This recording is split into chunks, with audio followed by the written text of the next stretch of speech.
plantear esta situación. Imagínate que estás yéndote ya sea al cine o estás en el mall y de pronto me ves que estoy caminando por ahí y estoy abrazado de alguien que no es mi esposa y no es ninguna de mis hijas.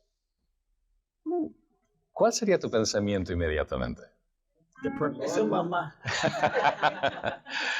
Ahora, considera que inmediatamente tú saltas a una reacción, quieres llegar a una conclusión porque me conoces y tienes una idea más o menos acerca de mí y te das cuenta que esa persona no es su esposa. ¿Qué pensarías? Ahora, es muy probable que basado en las ideas o experiencias que has tenido en tu vida salgas a una conclusión negativa, ya sea si en tu familia o alguna situación te das cuenta que hubo traición o algo por el estilo, que inmediatamente saltas a la conclusión de que Pastor Christian está con otra persona. Ahora, si sacas conclusiones negativas sin darme el beneficio de la duda, llegarás a tergiversar negativamente tu perspectiva acerca de mí. Cuando en realidad te podría decir que en el caso, por ejemplo, de esta fotografía, si me ves abrazado con alguien, te voy a decir que ella es mi hermana. Ellos son mis sobrinos, él es su esposo. Esta fue una fotografía que me tomé con ella hace como un poco más, van a ser 2 años, cuando fueron a Japón. Su esposo está en la marina y está sirviendo allá. No lo he visto desde ese entonces. Pero esta situación es algo peculiar y por la razón por la cual te quería dar a entender es por el hecho de que usualmente saltamos a conclusiones negativas cuando no analizamos todo el contexto. Fue muy curioso que hubo un caso que me pareció en realidad con mi hermana, que estábamos en una iglesia, la llevé a la iglesia Calvary, que queda en I-17, y estaba con ella caminando en los pasillos y de pronto se acerca un hermano. En Cristo se me acerca y me pregunta, ¿qué tal, Cristian? ¿Cómo estás? ¿Y ella quién es? Directamente me pregunta eso. Le digo, ¿qué tal, hermano? ¿Cómo estás? Muchísimo gusto verte nuevamente. Ella es mi hermana, te presento. Pero después yo me acerqué a él y le dije, muchas gracias por hacerme esa pregunta. Te agradezco el hecho de que me hayas hecho esa pregunta cuestionando con quién estaba, porque me da a entender que realmente te interesa mi vida, te interesa si es que yo estoy estando en buen caminar con alguien. Y aprecio mucho que hayas hecho eso. El contexto de averiguar la lógica del porqué de las cosas sin saltar a conclusiones equivocadas son muy importantes. Y eso es exactamente lo que vamos a estudiar el día de hoy, que encontramos específicamente a Jesús rechazando la petición de una mujer de una forma que incluso puede sonar hasta un aspecto racial.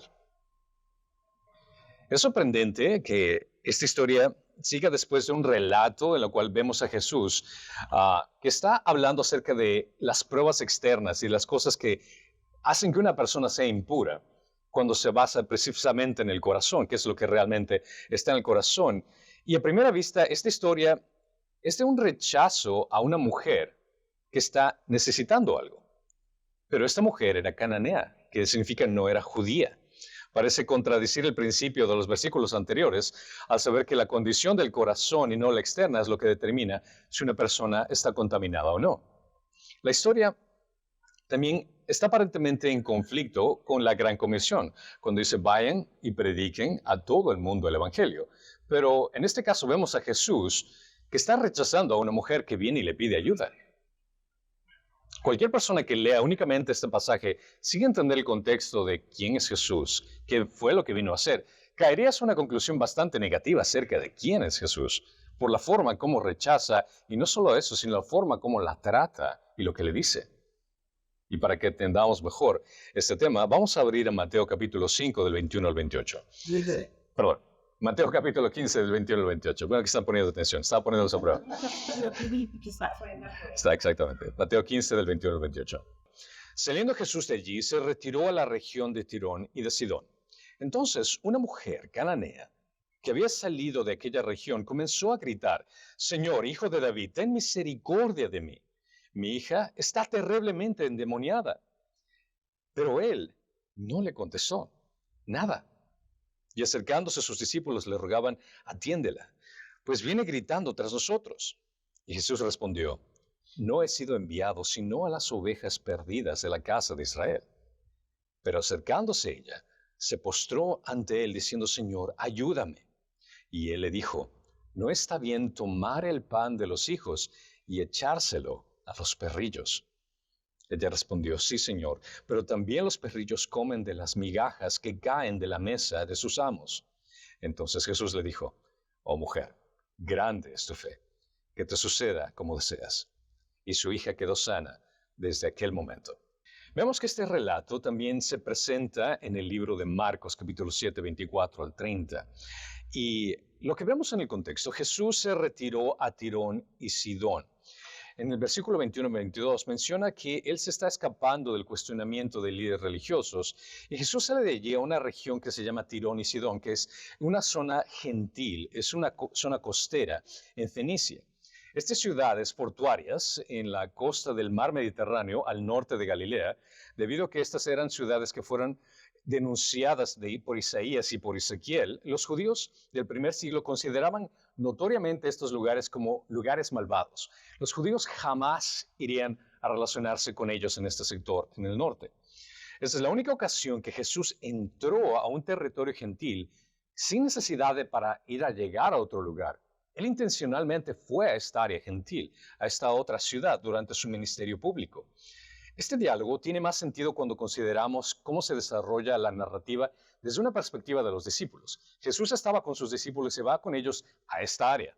Entonces, al entender este contexto, tenemos que ver cómo los discípulos entenderían esta situación.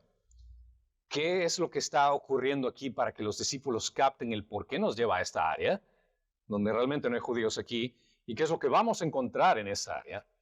El mundo que los discípulos acababan de haber aprendido, la información que ellos acababan de apenas haber aprendido es el hecho de que las cosas externas no te hacen impuras, el hecho de que no te laves las manos bien no te va a contaminar, sino que es lo que está de dentro. Y ahora están entrando en una área donde hay muchos gentiles, donde ellos se podrían contaminar fácilmente al tener un contacto con otra persona que no era de su misma cultura.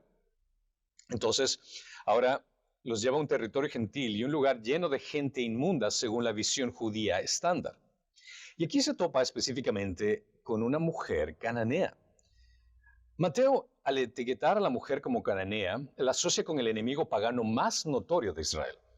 Ella es descendiente de los antiguos cananeos, los enemigos bíblicos de Israel y cuyo paganismo a menudo había llevado a Israel a la idolatría.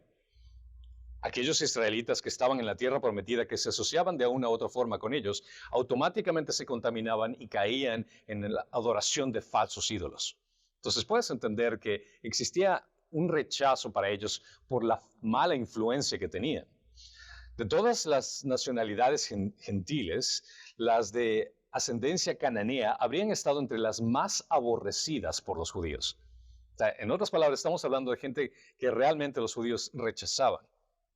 Para cualquier judío que se acerque a este lugar, en sí de por sí era algo negativo. Ahora considera esto, es una mujer gentil y aparte de eso cananea que se acerca a Jesús. Ella era gentil en la conversación, realmente no encajaba en el poder relacionarse con un judío y peor aún con un rabino. Considera que incluso si ella hubiera sido judía, siendo mujer, no podía hablar directamente con un judío siendo maestro. En este caso, ella tenía todas las de perder. Jesús y sus discípulos prácticamente estaban en un lugar donde había gente que no guardaba las leyes judías, no se interesaba en lo más mínimo de seguir las normas que ellos habían establecido desde mucho antes. Pero aquí en este caso teníamos la conexión con una mujer palestina hablando con un rabino, lo cual te da a entender de que existía un conflicto desde muchos años atrás, lo que incluso estamos viendo en las noticias el día de hoy. Una gran tensión entre culturas diferentes. Por ende, aquí se presenta una situación donde una mujer que jamás se hubiera considerado al acercarse a un rabino para hablarle, ella lo hace. Ahora, los discípulos que están alrededor se están dando cuenta así como que esta es una situación bastante incómoda, porque esta persona está insistiendo a cada rato. Pero esta mujer se acerca y le dice el título de Señor. Ahora, podemos entender tal vez, curioso que si bien el título de Señor podría haber sido usado únicamente como respeto, pero ella añade, le dice Señor, hijo de David. Esto tiene una connotación mesiánica. Ella sabía que estaba tratando con alguien que no era simplemente un rabino, le estaba añadiendo el título de Mesías a Jesús, lo que indica que la mujer cananea tenía una mejor comprensión de la misión de Jesús. Este título, Hijo de David, hemos estudiado en Mateo capítulo 1:1, que se conecta con el aspecto mesiánico. Cuando menciona en Mateo, al inicio, que dice el libro de genealogía de Jesucristo, Hijo de David, Hijo de Abraham, hace automáticamente esta conexión que cualquier expresión que se hace a Hijo de David era conectado con el Mesías. Y esta mujer cananea utiliza esta expresión. Se acerca a Jesús, dándole el título de Señor, y aparte de eso la conecta con Hijo de David. Es decir, que esta mujer tenía un conocimiento acerca de quién era Jesús y un respeto mucho más grande que los propios judíos que rechazaban a Jesús. Y ella se acerca y le dice, mi hija está terriblemente, que en profundidad la palabra habla severamente endemoniada.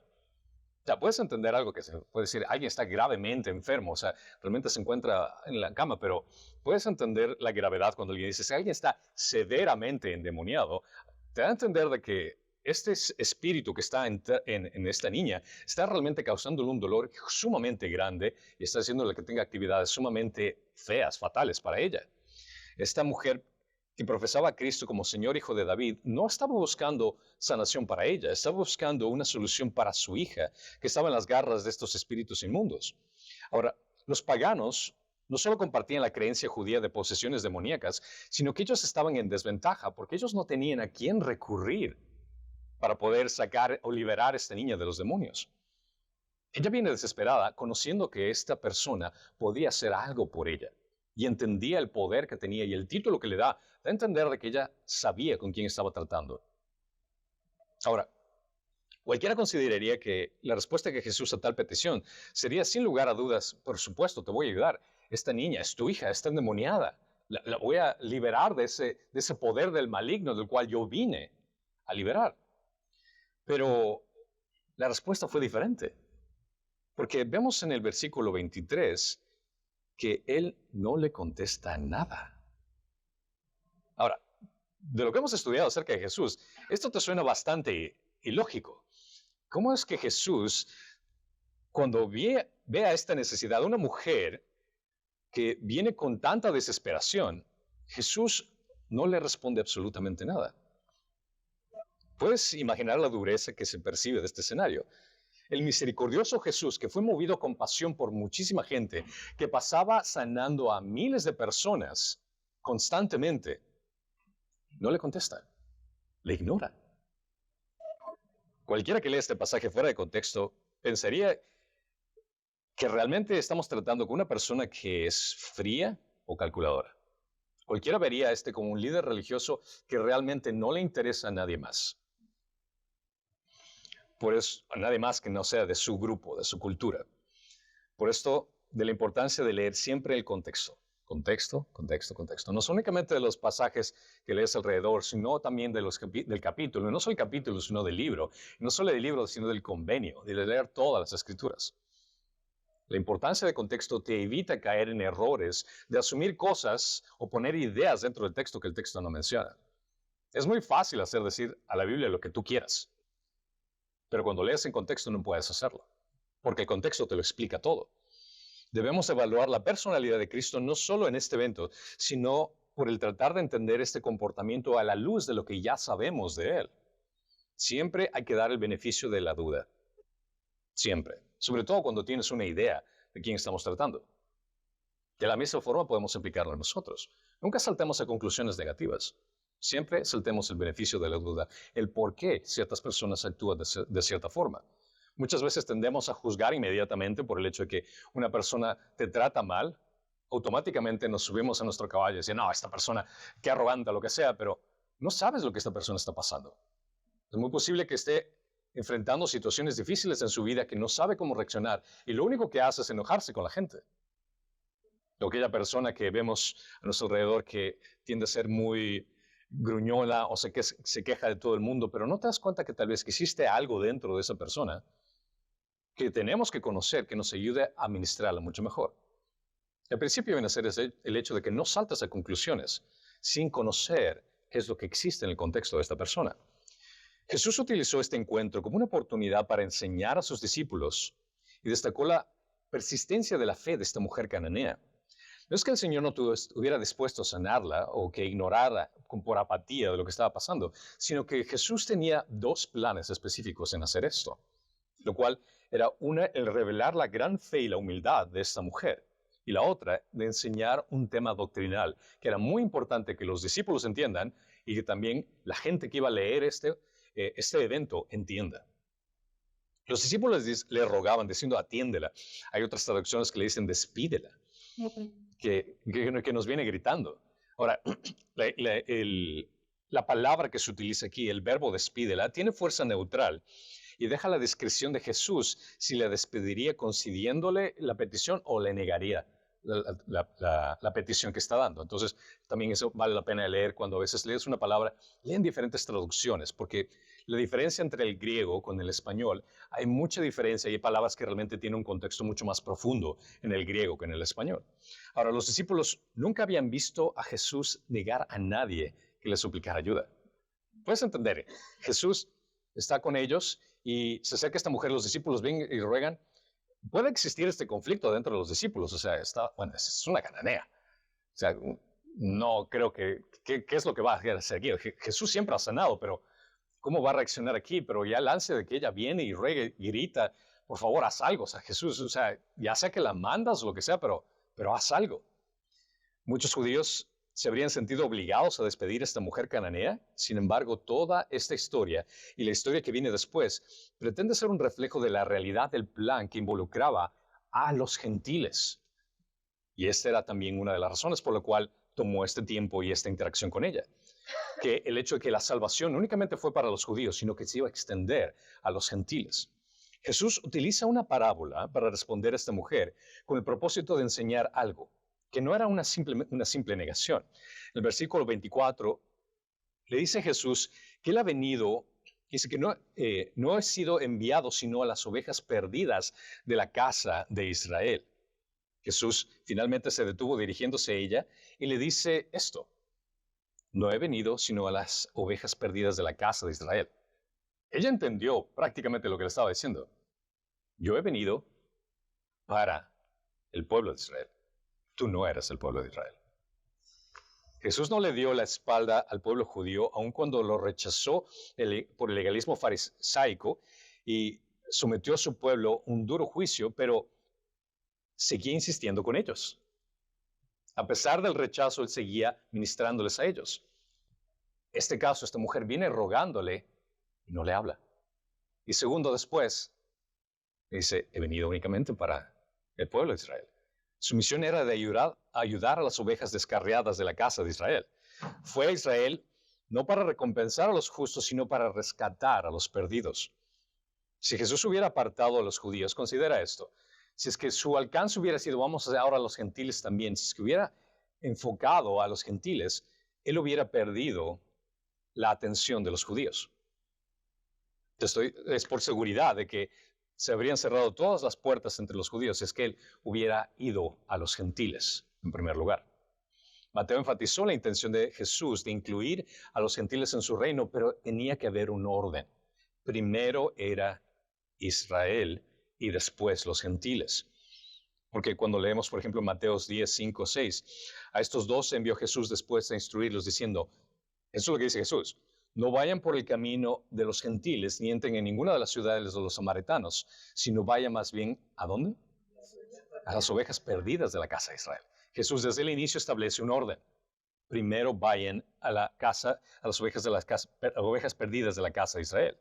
Él había venido para ofrecer a su pueblo el reino prometido a David siglos antes, pero por ello era inapropiado para él dar bendiciones a los gentiles. Él irse fuera del contexto del plan por el cual vino. Jesús ha venido para salvar al pueblo de Dios, a Israel, que era de sus pecados. Pero él no terminaba ahí. Él tenía que iniciar con Israel. Pero existía una promesa que tenía que darse. Me acuerdo que en la clase que estaba dando de hermenéutica, un estudiante me preguntó, o sea, pero ¿por qué Jesús lo hizo de esa forma? ¿Por qué Jesús tenía que ser judío y por qué no podía haber nacido en Egipto y haber hecho lo mismo? existe un orden. Al leerlo en Génesis 12, 1, 3, te explica el porqué. Y el Señor dijo a Abraham, vete de tu tierra, de entre tus parientes y de tu casa de tu padre, a la tierra que yo te mostraré. Haré de ti una nación grande y te bendeciré, engrandeceré tu nombre y serás bendición. Bendeciré a los que te bendigan y a los que te maldigan maldeciré. En ti serán benditas las familias de la tierra. Jesús escogió a Abraham específicamente para que a partir de Abraham se dé una promesa en la cual el Mesías iba a venir por medio de esa línea, por medio de la descendencia de Abraham. Y a partir del cumplimiento de la profecía, donde Jesús iba a llegar, iba para bendecir al pueblo de Israel. Y a partir del pueblo de Israel, ¿qué es lo que dice al final? En ti serán benditas las familias de la tierra. Tenía que existir un orden. La promesa era por medio de Abraham que se iban a bendecir a todas las naciones. El mundo en general estuvo desde el principio en la misión de Dios, así como las naciones fueron incluidas en el pacto de Abraham.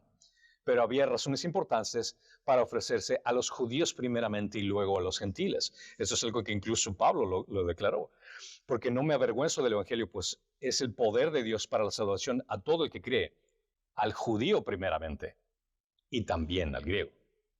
Recuerda la diferencia. Gentil es una persona, todos nosotros somos gentiles. Gentil significa un no judío. Pero Jesús vino específicamente para establecer el orden que Dios había prometido desde Abraham, que por esa línea del Mesías iba a llegar y el Mesías iba a expandir para el resto de las naciones, tanto judíos como griegos, como gentiles. Para Jesús todo ya estaba establecido dentro de la línea judaica. ¿Por qué? Porque había sacrificios, había el cubrir de los pecados, entonces ellos ya tenían ese concepto de cómo Dios trabajaba. Al venir Jesús y ser el Cordero de Dios, al ser sacrificado, ellos entendieron el concepto de, este es el Cordero de Dios que quita el pecado del mundo. Porque ese es el proceso que Dios ha hecho a los años y ese es el convenio que estableció desde Abraham, cómo tenía que ser la relación. Si Jesús hubiera venido en un contexto fuera del judío, ¿qué significaría sacrificar a alguien? O sea, ¿sería barbárico o tal vez sería normal en contexto de otros dioses? Pero era importante que esté dentro del contexto judío para que puedan entender el porqué del sacrificio. Ahora, esto es lo que le dice a esta mujer. He venido primero a las ovejas perdidas de Israel. Está explicando, y no solo para ella, sino para el contexto de los discípulos y para nosotros poder entender de que Dios tiene un orden para las cosas. Y ella escuchó esto, pero ella no se fue. Ella no dijo, bueno, ok, perfecto, no es para mí, me voy. No, ella se acercó y se postró. La palabra que utiliza de postrarse se utiliza también en el contexto de adorar. Este es un vívido relato de que hay un contraste deliberado entre la respuesta genuina y sincera de esta mujer a Jesús y la falta de adoración que tenía Israel. Esta mujer gentil vino y le adoró a Jesús, mientras que Israel lo estaba rechazando. En nuestra cultura podemos considerar esta mujer tal vez algo grosera por la insistencia, por el hecho de que está continua y dale, pero considera que esto era entendible en una cultura donde se daban tal vez situaciones donde alguien, que era un juez que estaba dictando una sentencia, y si es que el juez era corrupto, la única forma que tenía tal vez una mujer que no tenía influencia o conexión era insistir una y otra y otra y otra vez. ¿Por qué menciono esto? Porque, por ejemplo, cuando incluso Jesús menciona, en este caso de la insistencia, cuando dice en Lucas 18, había una cierta ciudad un juez que ni temía a Dios ni respetaba al hombre alguno. También había en aquella ciudad una viuda, la cual venía a él constantemente diciendo, háganme usted justicia de mi adversario. Por algún tiempo el juez no quiso, pero después dijo para sí, aunque ni temo a Dios, ni respeto a hombre alguno, sin embargo, porque esta viuda me molesta, le haré justicia, no sea que por venir continuamente me agote la paciencia. Él estaba dando un contexto de importancia de insistir, lo cual aquí Jesús también está probando en esto en ella. Quiero que sigas insistiendo, probablemente es lo que estaba pensando en su mente. Pero es exactamente lo que ella hacía, insistir. Cuando reconocemos que no tenemos a quién acudir, aferrarnos al único que puede respondernos es el único acto de fe. Esa es la actitud que nosotros debemos de tener ante Dios, que incluso se reiteró en Filipenses 4:6. Por nada estés afanosos, antes bien en todo, mediante oración y súplica, con acción de gracias sean dadas a conocer sus peticiones delante de Dios. Por lo que vemos aquí, Jesús está utilizando a esta mujer en cierto sentido para que los discípulos se den cuenta de la insistencia que ella está teniendo. Y que para nosotros que estamos leyendo esto también nos acordemos de la importancia de venir a Dios constantemente y pedirle a Él. Podríamos tender a pensar que esta mujer lucha con cierta obstinación, como si quisiera extorsionar a Cristo emocionalmente, pero no hay razón para dudar de que estaba animada por la convicción de que estaba en presencia del Mesías. Estaba en presencia de un Mesías bondadoso que tenía la capacidad de liberar a su hija.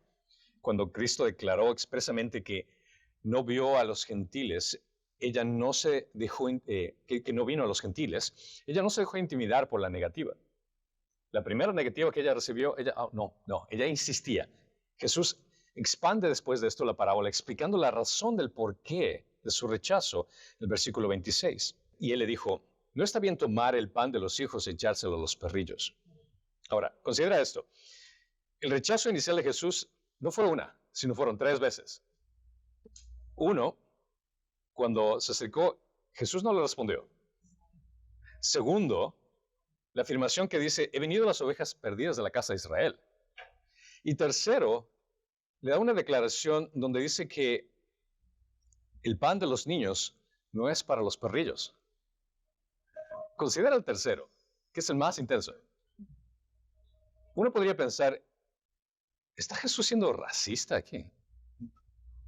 Considera que venga alguien, imagínate de otro país y te diga a tu perro. Porque existe una diferencia entre culturas y sabes que estás hablando con una cultura diferente. Uno pensaría automáticamente que se está ofendiendo. O sea, está tratando de insultar a alguien. Interesantemente, existen ciertos pastores, mal llamados pastores. Este pastor, por ejemplo, el de la izquierda, Brandon Robertson, que es abiertamente gay en una iglesia donde prácticamente van de todo un poco, que fue influenciado por el que se encuentra a la derecha, Miguel de la Torre, que acusan a Jesús de ser racista y que fue la mujer que hizo que Jesús se arrepintiera por su racismo prejuicioso. En otras palabras, estos individuos lo que hacen es una eisegesis. ¿Qué es eisegesis? Es el hecho de que estás tomando una idea de acuerdo a tu precepto, cultura, política, lo que sea, y le estás introduciendo en las escrituras. Este pastor pone una agenda de racismo en el texto, manipulando las escrituras. Incluso le dicen, bueno, también considera que la mujer era morena y por eso tuvo ese rechazo. Las escrituras no mencionan qué color de piel tenía. Que utilizó una palabra para decirle perro, pero en el sentido femenino, prácticamente le estaba diciendo que era como una perra. La palabra en griego no menciona eso. Y que después la demanda fue lo que hace que se arrepienta Jesús. O sea, para una persona que haya leído las escrituras vas a quedar en cuenta así como que realmente estás forzando algo en el texto que el texto no dice en lo absoluto. La comparación de la mujer cananea con un perro suena como un insulto racial para los lectores modernos. Considera que estás leyendo algo que fue escrito en un tiempo y en una cultura diferente. Nosotros debemos de tener la humildad de leer las escrituras y entender qué es lo que significa en ese tiempo y en ese entonces, en ese contexto. Recuerden, la Biblia no fue escrita para nosotros. La Biblia no fue escrita para nosotros. La Biblia fue escrita en un contexto donde hubo un autor que escribió un grupo específico dentro de un contexto específico.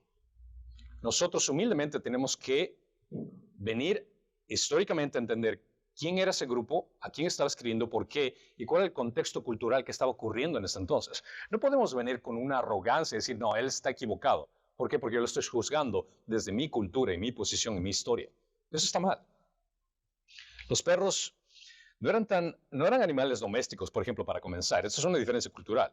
Los perros no eran como nosotros conocemos ahora lo que conocemos el concepto de animalitos. Los cachorros a menudo eran cuidados por niños y mimados cuando eran pequeños, especialmente por los niños, pero cuando ya eran adultos, estos perros eran una molestia para la mayoría de ciudades orientales. Los judíos comúnmente se referían a los gentiles como perros, que significaba perros salvajes e inmundos, es decir, que no conocían al Dios que nosotros conocemos. Si te pones en esos zapatos judíos y entender, si realmente conoces al Dios que creó el cielo y la tierra, y cualquiera que adore a cualquier otro dios pagano, donde incluso en algunos casos mataban a niños para poder adorar a sus dioses, o tenían actividades bastante exageradas sexualmente, podrías entender, ok, si realmente estos son paganos, inmundos perros que no tienen control. Entonces, el, entre comillas, insulto que estás escuchando viene dentro de un contexto que es entendible el por qué les dicen ellos esto a los que no conocen del Dios verdadero. Pero Jesús usó la palabra perrillos, que vendría a ser como una descripción, como decir cachorros. Es decir, que una palabra que utilizó, la utilizó en un diminutivo, como aluciendo a la elección de la palabra para ser más delicado con la forma como se expresa de ella, de una manera menos despectiva. Pero volvemos a la pregunta original. ¿Está siendo Jesús racista? Absolutamente no. En primer lugar, teológicamente sabemos que Jesús jamás pecó. ¿El ser racista es un pecado? Por supuesto. Por supuesto que lo es. ¿Por qué? Porque estás denigrando a otro ser humano que está hecho a la imagen y semejanza de Dios.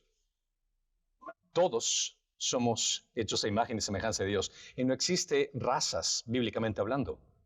Existe solo una raza. La raza humana. No existe diferencias. Ante los ojos de Dios no existe tal diferencia. Entonces, si partimos de ese punto, estamos hablando teológicamente que Jesús jamás pecaría en ese sentido. Incluso Hebreos 4:15 lo reitera nuevamente, porque no tenemos un sumo sacerdote que no pueda compadecerse de nuestra flaqueza, sino uno que ha sido tentado en todo como nosotros, pero sin pecado. Aquí el autor de Hebreos está haciendo referencia a Jesucristo específicamente. Mateo dejó muy claro, también debemos entender la participación de gentiles. Considera que Mateo desde el inicio habla acerca de quiénes fueron a visitar a Jesús cuando nació. Gentiles. Y al final de cuentas, la gran comisión, ¿qué es lo que Jesús le dice a sus discípulos? Vayan a todo el mundo que hayan conexión con gentiles. Entonces, si entendemos todo este contexto, no es el hecho de que Jesús quiera ser racista, sino que estaba enseñando algo muy importante aquí, en este contexto. Una, el hecho de hacerles caer en cuenta a sus discípulos la fe que tiene esta mujer, que no siendo judía, me reconoce mejor que los judíos que ustedes han estado familiarizados. La insistencia de esta mujer, y aparte de eso, para hacerles también caer en cuenta que existe un orden en el cual Dios hace todas las cosas. Jesús le responde con una parábola, con el propósito de explicar una realidad del orden de Dios, que es primero ir a los judíos y después ir al mundo. Jesús no estaba negando que los perros necesitan su sustento, por ponerlo de esta forma en la parábola. Estaba diciendo que, más bien, que existe una porción para los niños y que después también existe algo para ellos, para los perros. La declaración metafórica de Jesús simplemente implica que tenía una obligación mayor para servir primero a los judíos, a la línea de la promesa que se había hecho por medio de Abraham. Pero eso no significa que eso vaya a despreciar a los gentiles después, sino que existía un orden para darse las cosas. La promesa hecha a Abraham e Israel, deben bendecir a todas las naciones a través de ellos, ciertamente, afectó a los gentiles, pero primero tenía que rescatar a las ovejas perdidas de Israel. Esto cambia bajo el nuevo pacto, en la que ya no habría una distinción entre judíos y gentiles. 1 Corintios 12:13. Pues por un mismo espíritu, todos fuimos bautizados en un solo cuerpo, ya judíos o griegos, ya esclavos o libres. A todos se nos dio de beber del mismo espíritu.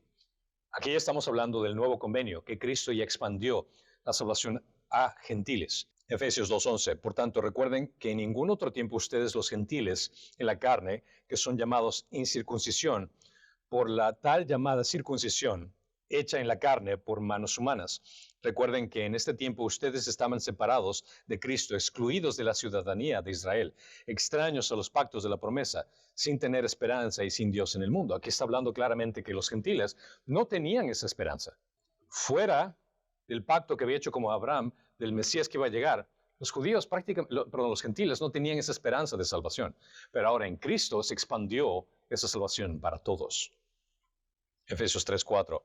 En vista de lo cual, leyendo podrán entender mi comprensión del ministerio de Cristo, que en otras generaciones no se dio a conocer a los hijos de los hombres, como ahora han sido reveladas a sus santos apóstoles y profetas por el Espíritu, a saber que los gentiles son coherederos y miembros del mismo cuerpo, participando igualmente de las promesas en Cristo Jesús mediante el Evangelio.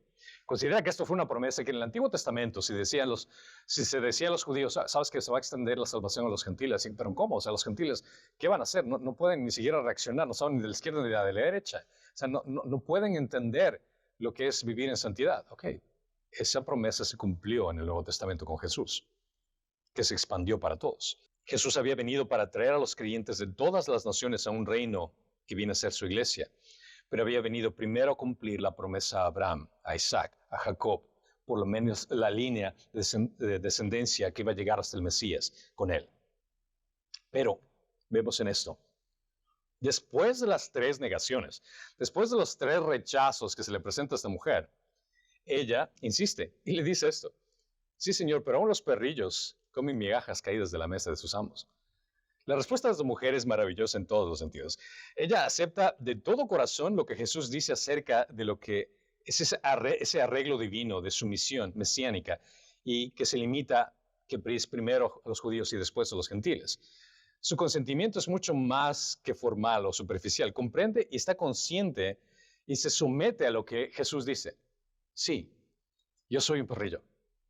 Está bien, no me estoy quejando de eso.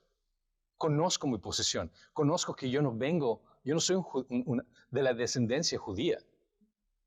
Esta mujer aún así no se desanima ni pierde la esperanza, sino que se somete a este juicio del Señor. Ella misma confiesa que es un perro. No desea nada más de lo que tal vez sean una migaja de lo que pueda dar.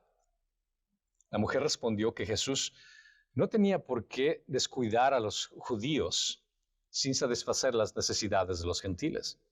Como tampoco los niños pasan hambre porque sus mascotas pueden comer unas migajas que caen de la mesa. Ella entiende que aún lo más mínimo que pueda venir del Mesías es lo más grande que puede esperar de Dios. ¿Por qué? Porque ella no se merecía absolutamente nada. Aquellos que son conscientes de que no merecen nada, agradecen todo. Entonces estamos preparados para la mayor de las misericordias de Dios cuando recibimos cualquier cosa inmerecida. Tristemente perdemos esta noción de que nosotros venimos a este mundo y vemos a Dios como que si fuera un Santa Claus cósmico, que viene a bendecirnos, a darnos salud, prosperidad, dinero y darnos nuestra mejor vida ahora. Cuando eso es un error completamente. Eso es una tergiversación teológica de quién es Dios.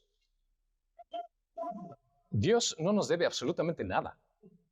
Absolutamente nada. Lo único que nos debe Dios es el juicio eterno en el infierno por toda la eternidad. Nada más.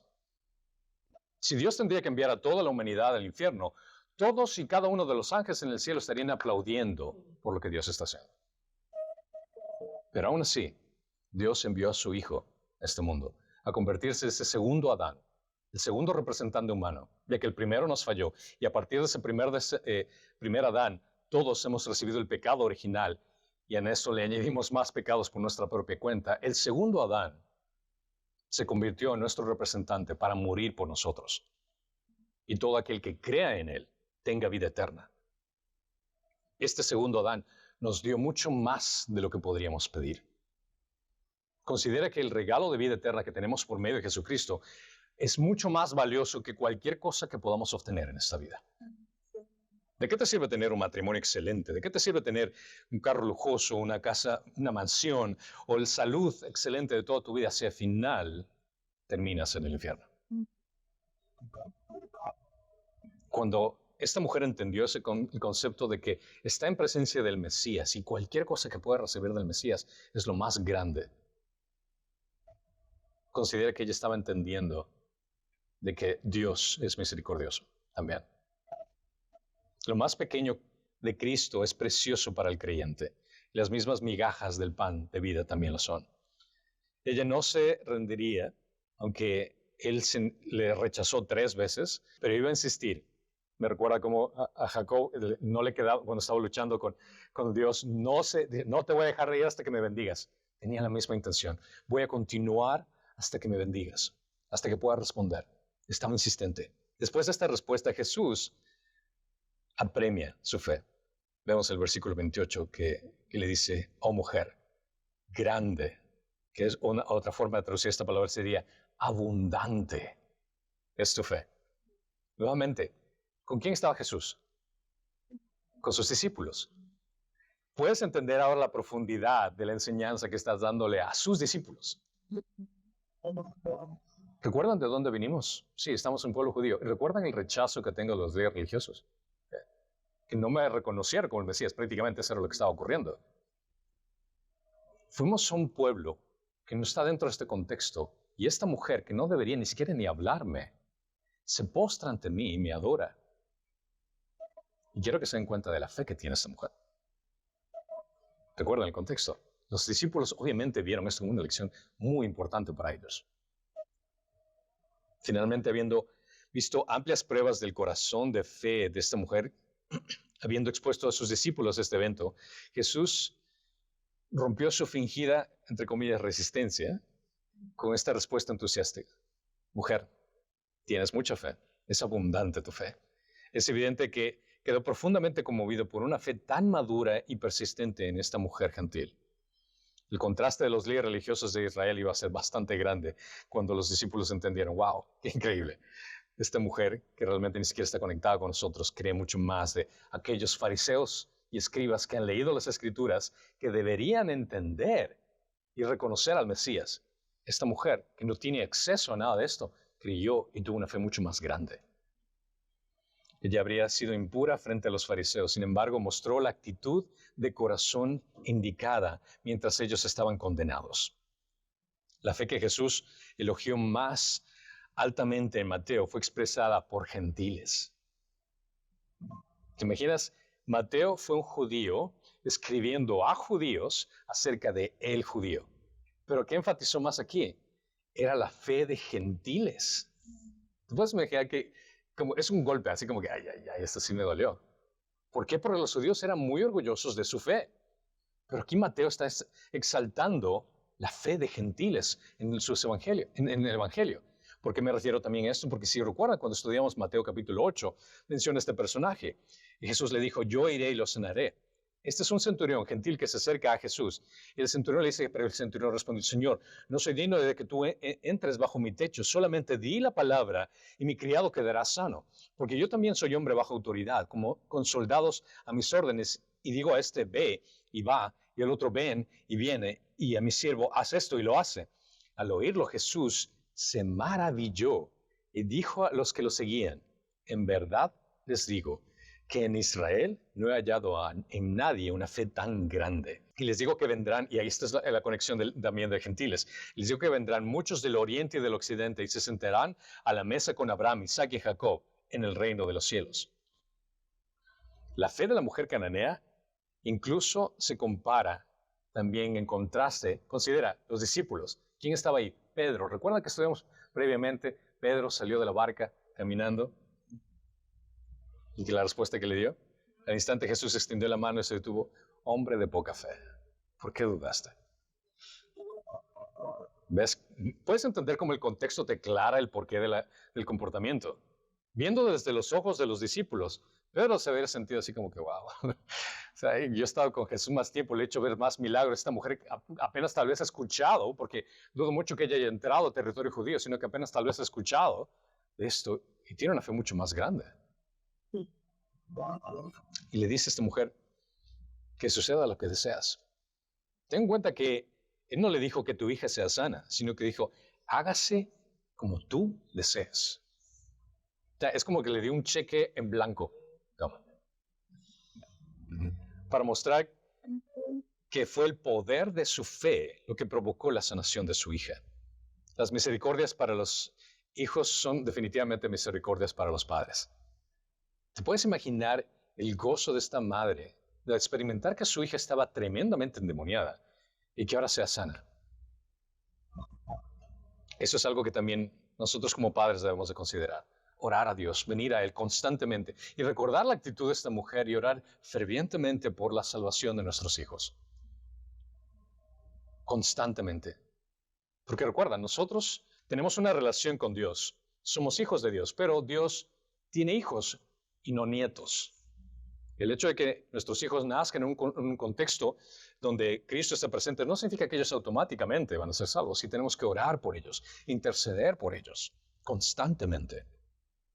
Esta hija quedó inmediatamente sana. Jesús le aceptó y sanó a su hija de la posesión demoníaca para educar a sus discípulos, para que puedan estar expuestos a una fe tan grande de esta mujer y para enseñarles las prioridades de Dios. Que Dios hace las cosas con un orden específico. Dios hace las cosas por algo. Lo cual también nos hace caer en cuenta que cuando nosotros pedimos a Dios por alguna situación en nuestra vida, le digo, Señor, por favor, soluciónanos este problema. Señor, por favor, provee por este tipo de cosas. Señor, por favor. Y Jesús siempre responde. Siempre responde. En la mayoría de los casos responde cosas que no quisiéramos. Cuando dice no. O nos dice, sí, está bien, te voy a dar. Pero lo que más detestamos es espera. Espera. Oh, detestamos eso. ¿Por qué? Porque estamos en una cultura donde todo queremos así. Vamos al microondas y ¿por qué tiene que demorarse un minuto? Todo queremos inmediatamente, pero Dios quiere enseñarnos algo en medio de la espera. Dios tiene un orden de las cosas. Y muchas veces incluso Dios te va a decir no en ciertos casos porque hay algo mucho más grande y mucho mejor en la respuesta de pasar por esa tormenta para que crezcas y para que conozcas un aspecto de Dios que no habías conocido antes. Las personas crecen en medio del dolor mucho mejor que cuando existe solamente felicidad. Porque aprendes a valorar cierto tipo de cosas que antes pasabas y dabas por hecho. Jesús responde a la petición de esta mujer porque fue con un propósito superior a su increíble necesidad. Todo lo que Jesús responde en nuestras vidas, todo lo que Dios permite que ocurra en nuestras vidas, no es única y exclusivamente para que nosotros nos sintamos bien aquí. No es única y exclusivamente para que podamos disfrutar nuestra mejor vida acá. Cada oración que Dios responde es para honor y gloria de Él. Juan 14:13 menciona, y todo lo que pidan en mi nombre lo haré, para que el Padre sea glorificado en el Hijo.